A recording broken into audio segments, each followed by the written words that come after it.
Nghiêm. Quay nghiêm. Mà. Cô cho bạn.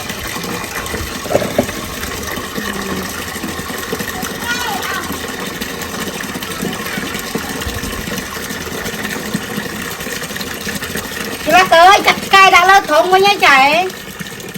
Nè. Tôi chặt cây nó đã trông mình chết à. Mày mau đi thốt ở từ tam cây ba con.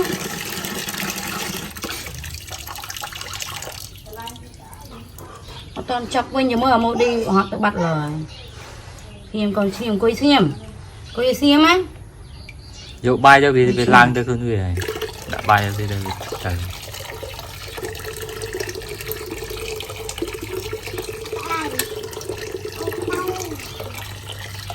Mập ẩu đó, mau quay gì nữa.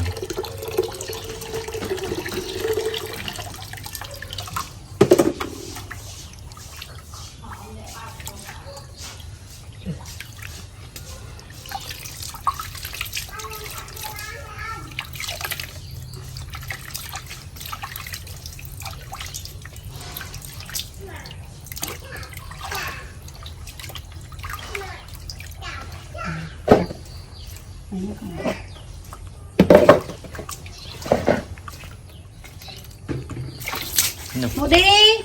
Bạch tí đó.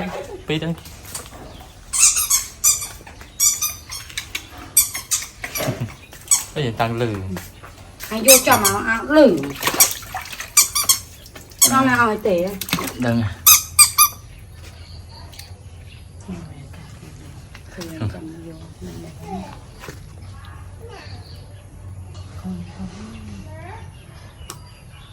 Cô về tới cầm này. Này nè. Bạn này không thấy mình cầm. Thôi cho nó nhìn. Trời ơi.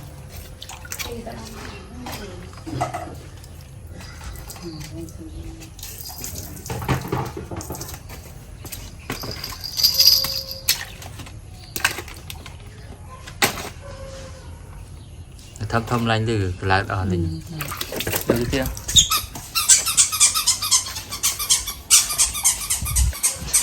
Lại có.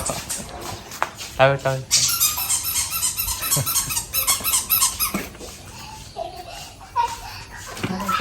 Cái nóng đi. Cái đừng quên nữa. Một đi.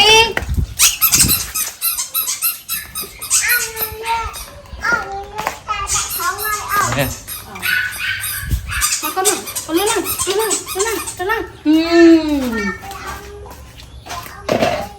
ôi lươn nó làm phổi. Lươn mà lại. Việc nẹt ma nữa hả mùi đi ha. Mình tới tháng ấy mà tung ồn à.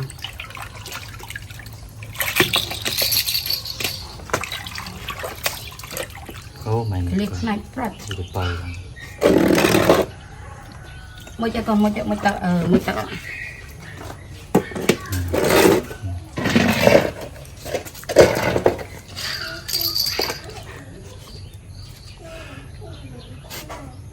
ngọt hà bắt đầu hai là 7 đầu anh chạy nhau này tao mình chạy cùng nhau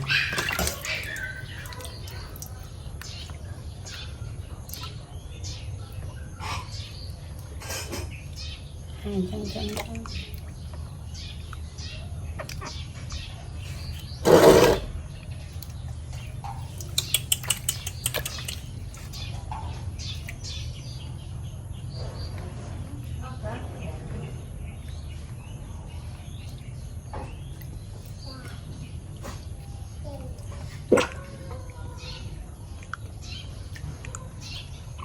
ba ơi rồi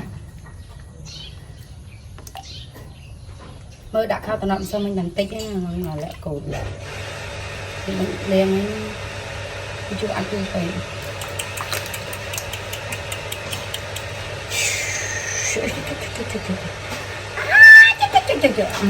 làm men lê nhé con là men lê nhé con nào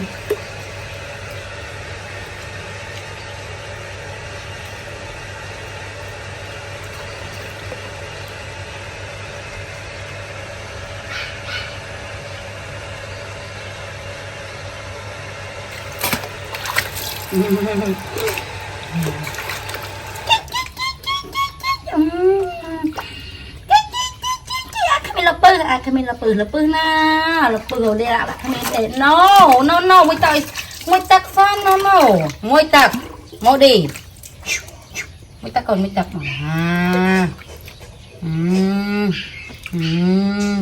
ôi chú ôi chú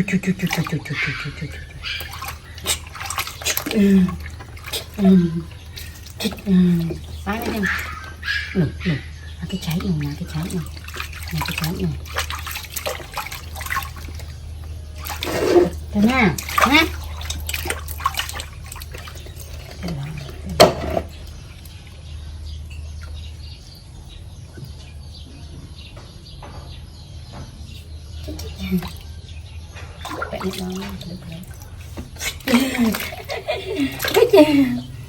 này là con nuôi này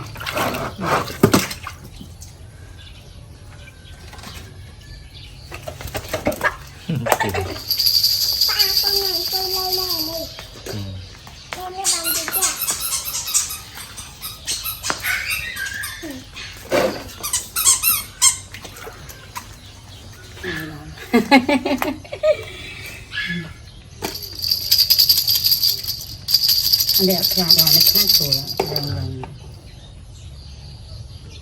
để bịt bọt nó các bạn vì lươn nó là rồi lươn mày lươn xoa thông đi đó ôi tổng cả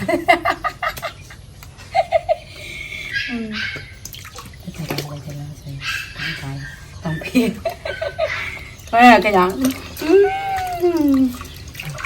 bán này còn ăn cá này không hóa tiền lỡ còn anh sẽ chắc á còn ăn tiền còn bây cho phải ăn phải xem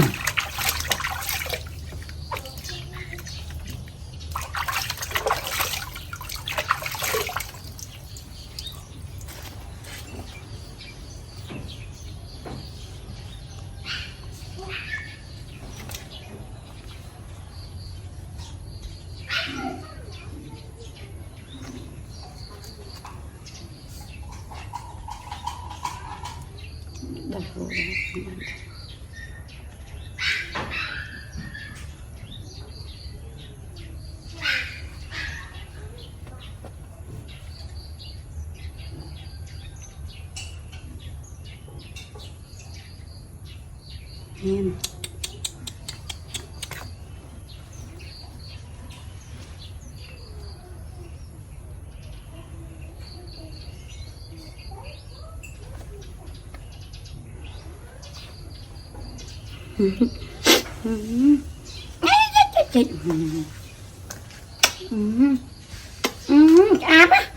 áp á